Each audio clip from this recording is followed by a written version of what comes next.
अस्सलाम वालेकुम। 22 अप्रैल 2024 पूरे पाकिस्तान में एक ही न्यूज ट्रेंड कर रही होती है। ईरानी प्रेसिडेंट इब्राहिम रईसी पाकिस्तान लैंड कर चुके हैं और वो पाकिस्तान में 3 दिन तक दौरे पे रहेंगे। 22 अप्रैल से लेकर 24 अप्रैल तक वो पाकिस्तान में ही दौरा करेंगे। Foreign minister as well as a large business delegation. अब इस दौरे का मकसद क्या था, पहले इस बात को समझे कि आज से 3 महीने पहले यानी जनवरी 2024 में ईरान पाकिस्तान के प्रोविंस बलूचिस्तान के अंदर मिसाइल अटैक करता है। Cross-border strikes. Tehran carried out the strikes against an anti-Iran group in Pakistan. In the same week, it had targeted Iraq and Syria. Pakistan responded with a raid on militant targets inside Iran's Sistan Baluchistan province, one of the few mainly Sunni Muslim regions in Shia-dominated Iran. और वो इस बात को confuse भी करते हैं कि हमने ही मिसाइल अटैक किया है, बट हमने किसी पाकिस्तानी को निशाना बनाने के लिए नहीं किया। हमने उस टेररिस्ट ग्रुप को निशाना बनाने के लिए मिसाइल अटैक किया है जो पाकिस्तान में पनाह लिए हुए, यानी जैशुल अदम एक टेररिस्ट ग्रुप है, हमने उसको निशाना बनाया है पाकिस्तान के अंदर। जहां 3 महीने पहले पाकिस्तान और ईरान के बीच में ऐसी सिचुएशन बन चुकी थी कि दोनों में जंग होने वाली थी, वहां 3 महीने बाद यानी अप्रैल 2024 में ऐसा क्या हुआ कि इतनी गहरी दोस्ती हो गई पाकिस्तान और ईरान के बीच। इन सारी बातों को समझने के लिए पहले हमें ये समझना होगा कि ईरान एक ऐसी कंट्री है जो अच्छी खासी मिकदार में नेचुरल गैस प्रोड्यूस करती है।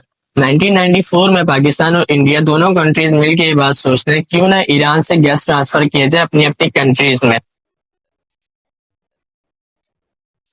ये जो एग्रीमेंट होना था गैस ट्रांसफर के लिए, ये एग्रीमेंट होना था बॉर्डर्स के जरिए, यानी ईरान अपनी कंट्री में पाकिस्तान और ईरान बॉर्डर तक गैस पाइपलाइन बिछाएगा और पाकिस्तान अपनी कंट्री में पाकिस्तान और ईरान बॉर्डर तक गैस पाइपलाइन बिछाएगा।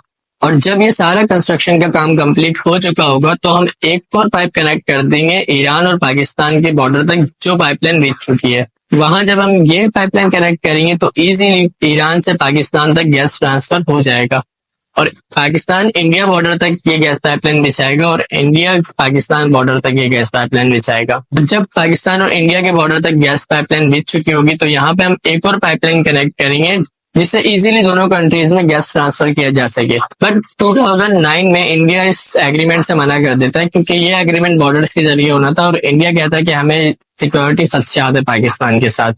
फाइनली 2013 में जब प्रेसिडेंट आसिफ अली जरदारी ईरान के दौरे पर जाते हैं तो इस एग्रीमेंट को साइन कर दिया जाता है और इस प्रोजेक्ट का आगाज कर दिया जाता है। Television, the inauguration of a gas pipeline between Iran and neighbors Pakistan, defying opposition from Washington.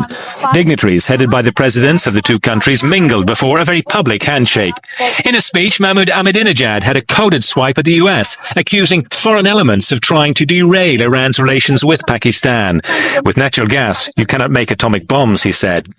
The €5.5 billion project, dubbed the Peace Pipeline, has faced repeated delays and is aimed at alleviating power shortages in Pakistan. Work on the Iran part is almost complete. Construction on the Pakistan side will now begin. The US has warned the project could incur sanctions connected with Iran's nuclear program. One analyst said the pipeline not only caters to Pakistan's energy needs, but also earns brownie points with the many critics of the US among Pakistan's electorate.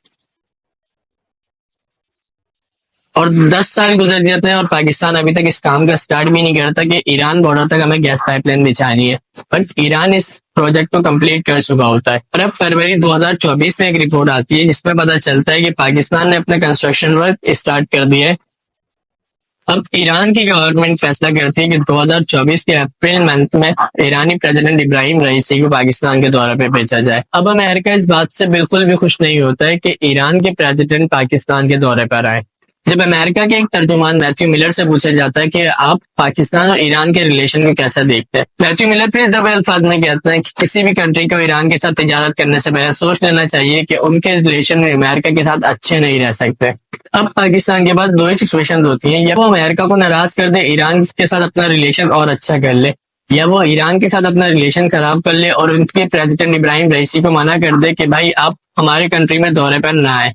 यहाँ पर पाकिस्तान ने पहली वाली condition को priority दी, क्योंकि अगर Pakistan second condition पे जाता यानी ईरान के प्रेसिडेंट को दौरे से मना करता तो ईरान अपना केस इंटरनेशनल कोर्ट में लेके जाता है, क्योंकि हम सब जानते हैं ईरान अपना कंस्ट्रक्शन का काम बिल्कुल कंप्लीट कर चुका होता है और पाकिस्तान अपने कंस्ट्रक्शन का काम कभी भी कंप्लीट नहीं कर पाता है। इस मामले में ईरान का जो मौकिफ होता है इंटरनेशनल कोर्ट में बहुत पक्का होता। अब इस मना करने से पाकिस्तान के ऊपर $18 बिलियन की पेनल्टी लग सकती थी, जो कि पाकिस्तान के लिए बहुत भारी अमाउंट है। अब ये समझने की बात है कि अमेरिका क्यों नहीं चाहता कि पाकिस्तान और ईरान के बीच में रिलेशन अच्छे हो जाए।